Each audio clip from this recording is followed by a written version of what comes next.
너무 안락해요. 사실적으로 이 정도면 뭐 부산 가도 뭐 허리 안 아플 것 같은데. 차량 자격증 보유 인증 딜러 실패 없는 중고차는 차바레.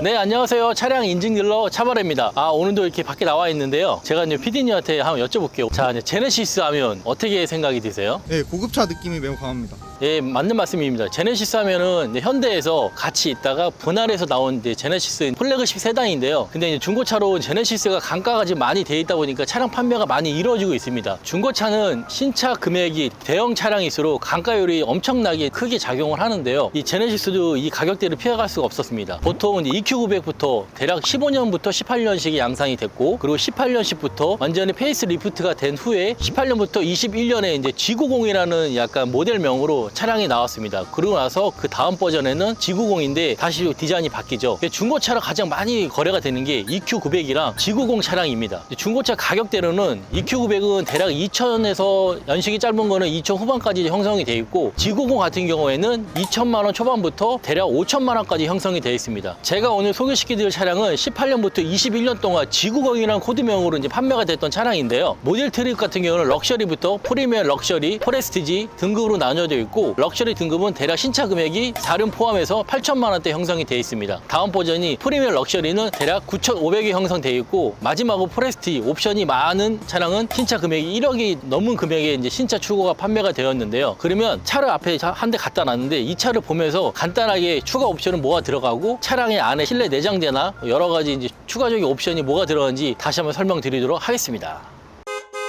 제가 오늘 갖고 온 차량은 G90 18년부터 21년까지 형성된 모델이라고 말씀드렸고, 이 차량입니다. 이 모델 같은 경우는 현재 럭셔리 모델인데요. PD님 보기에 차가 엄청 크죠? 네, 매우 큰 것 같아요. 이게 사실 이 총 중량이 한 2톤이 좀 달하고, 전장이 한 5m가 넘고, 그리고 이제 폭이 한 2m가 됩니다. 그리고 휠 베이스 간격이 한 3.8m 되기 때문에 일반적으로 우리나라에서 생산되는 차 중에 가장 고급 세단이고 차체가 가장 크다고 볼 수가 있어요. 제네시스에서 지금 쓰고 있는 라인업이 V6기통 3.8 람다 엔진인데, 이 모델 자체가 EQ900하고 동일되게 엔진이 호환이 됩니다. 그러면 우선 차량을 보시면서, 이거는 현재 지금 추가 옵션이 아무것도 없는 깡통인데, 깡통도 이 제네시스 차량 같은 경우는 어떻게 차량을 만들었는지 한번 옆에 타가지고 확인해 볼게요.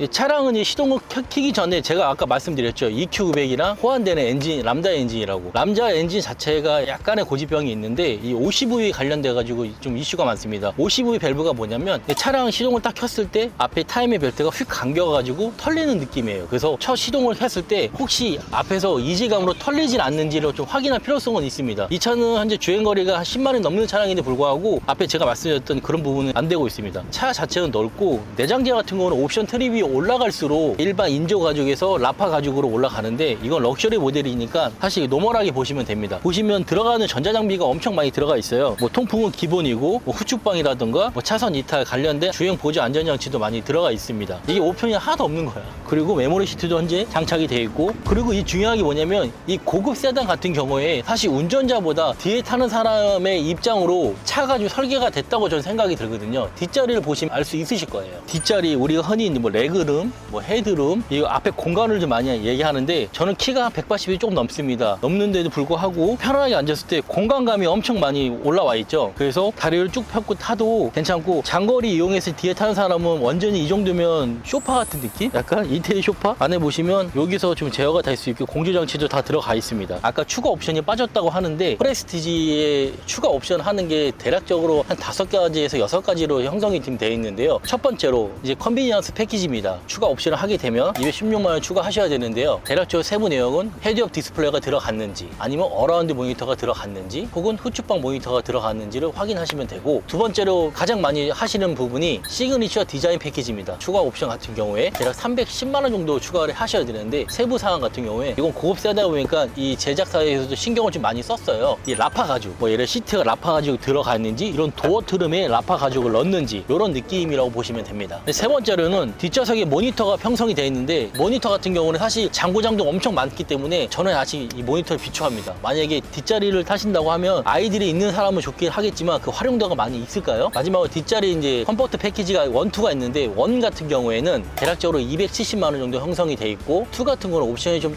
떨어지기 때문에 한 190만 원 정도 형성되어 있습니다. 뒷자리를 생각하고 설계한 차량이다 보니까 뒷자리 패키지가 좀 들어가 있는데, 이게 기본 옵션이 우선 열선만 들어가 있습니다. 그래서 통풍이 들어가는지, 아니 뒷자리가 움직이는지, 있는지, 뭐 마사지 시트가 들어갔는지, 그리고 사이드 커튼이 움직이는지, 뒷 목베개가 형성되는지 이 부분으로 이제 모든 옵션이 나눠진다고 생각하고, 마지막으로 G90 신형 같은 경우에는 라인업에 따라서 선택할 수 있는 선택폭이 없습니다. 바디는 그대로고 내가 원하는 옵션을 그때그때 선택해서 넣는 걸로 제작사에서 이제 변경이 됐습니다.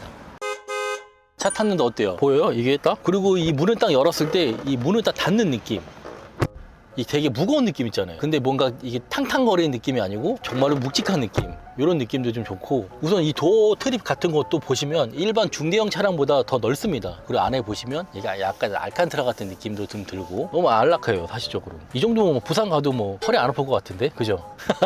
대형차 같은 경우에 전자장비가 좀 많이 들어가다 보니까 전자장비에 대한 이슈가 좀 많아요. 센서 오작동이라든지, 가끔 가다가 뭐 센서를 눌렀는데 꺼짐이 있다든지, 그런 부분을 좀 확인하실 필요성은 있고, 동호회나 이런 데서 보고되는 게 아까 OCV 밸브 관련된 느낌도 좀 있고, 엔진이 좀 약간 누운 엔진이다 보니까 이게 6기통이니까 피스톤이 지금 현재 6개가 들어가서 로커암 쪽이 직렬이 아니고 약간 누워있기 때문에 엔진 오일이 그쪽에서 좀 누유가 되는 부분이 좀 발생이 되고, 그리고 이제 핸들 쪽에서 그냥 딸깍딸깍 소리가 난다라는 보고도 있어요. 그래서 이제 그런 부분을 생각하시고, 전자장비가 많기 때문에 중고차를 구입하실 때 꼭 스캐너를 물려서 과거 기억에 뭐가 있었는지, 디폴트 값에 약간 이슈가 있는지를 좀 확인하시고 사셔야지, 어차피 중고차를 샀으면 경정비 비용이 조금은 이제 발생되는데 추가적인 발생을 막을 수가 있겠죠. 그러면 제가 앞쪽으로 이동해서 운전을 해보면서, 사실 이제 고급 세단이다 보니까 중형급 차량보다는 승차감이 훨씬 좋아야 되기 때문에 시승을 한번 해보면서 디테일하게도 말씀드리도록 하겠습니다.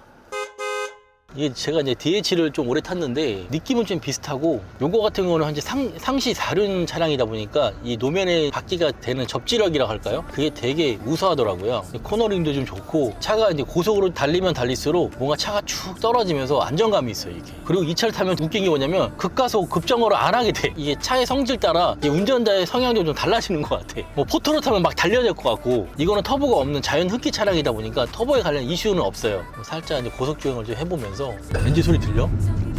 싹 웅장하고 하체에서 올라오는 이런 잡소리도 없고, 이게 10만이도 넘었는데도 거래가 좀 잘 되는 이유는 있지 않을까. 사실 제네시스는 제네시스 같은 이유가 있는 것 같아요. 진짜 목숨 걸고 약간 수입차를 약간 견줘서 만든 차량이다 보니까 그 명성은 맞는 것 같습니다. 이 차 같은 경우는 동일 라인으로 따지면 BMA 뭐 7 시리즈, 아니면 벤츠 S클래스, 아니면 아우디 A8 뭐 그런 급이긴 한데, 근데 그 차는 사실 10만 넘으면 수리비가 엄청 비싸니까 부담감은 있고, 그래서 이 제네시스를 뭐 경정비 면에서도 약간 용이하다 보니까 중고차로 많이 구매해 주시는 게 아닐까라는 생각이 듭니다. 지금 제가 이제 운행하고 있는데요, 사실 뭐 연식 키로수 대비 너무 좋습니다. 잘 만드는 차는 맞긴 맞는 것 같아요. 근데 요게 지금 미션을 8단 미션 쓴다고 제가 말씀을 드렸는데, 이게 저속에서 미션이 좀 튕깁니다. 사실 제가 몇 번 매입을 해가지고 문제가 됐던 부분이었고, 매입한 차량이 딱 들어오게 되면 이 부분은 항상 검수합니다. 미션 부분은 사실적으로 운전자가 타보기 전까지 절대 모르거든요. 저는 이제 시운전을 할 때 가장 많이 보는 게, 우리 흔히 말하는 얼라이먼트를 많이 봐야 된다라고 말씀을 많이 들었을 텐데, 핸들을 딱 잡았을 때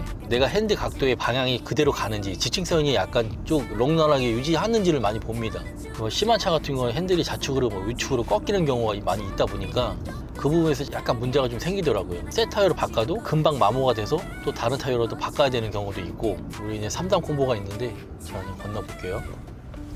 예, 이런 느낌 뭔지 알지? 이 바운스가 있지? 이런 느낌 뭔지 알지? 이렇게 잡아주는 거. 트램펄링 같은 느낌 있잖아. 이게, 이렇게 뭔지 알지? 이게 흡수하는 느낌이 있지. 원래 안 좋은 차는 쿵쾅쿵쾅 거리잖아. 자, 우리 PD님하고 이제 시운전까지 나갔다 왔는데 어때요? 아까 우리 이제 카메라 켰는지 안 켰는지는 모르겠는데 엄청 많이 감동을 했는데, G90 이게 대한민국에서 현재 잘 만든 차 제네시스 차량 타본 느낌이 어떻습니까? 지금까지 타본 세단 중에서는 최고인 것 같아요. 네.